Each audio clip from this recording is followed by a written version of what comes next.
Seventh question.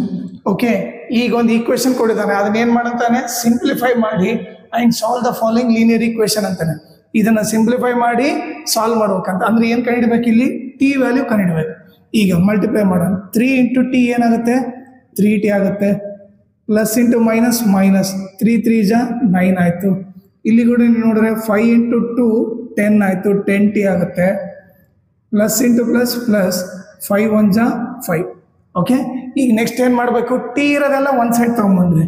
Okay, 3t plus 10 ಈ ಕಡೆ ಬಂದರೆ ಮೈನಸ್ 10t ಆಯಿತು, ಈಸ್ ಈಕ್ವಲ್ ಟು 5. ಈ ಮೈನಸ್ 9 ಆ ಕಡೆ ಹೋದ್ರೆ ಏನಾಯಿತು, ಪ್ಲಸ್ 9 ಆಯಿತು. ಓಕೆ, ಈಗ ಒಂದು ಪ್ಲಸ್ಸು ಮೈನಸ್ ಇದ್ದ ಗ್ರೇಟರ್ ನಂಬರ್ಸ್ ಏನಾಗ್ತೀನಿ, 10t ಅಲ್ಲಿ 3t ಹೋದ್ರೇನು 7t is equal to 9 plus 5 ಏನಾಯಿತು 14 ಆಯಿತು. T is equal to 14 into ಇರೋದು ಈ ಕಡೆ ಬಂದರೆ ಡಿವೈಡೆಡ್ ಬೈ ಆಯಿತು. ಈಗ T is equal to plus divide by minus ಬಂದು ಮೈನಸ್ಸು 7 1 ಜಾ 7 2 ಜಾ ಟಿ ವ್ಯಾಲ್ಯೂ ಏನು -2 ಆಯಿತು.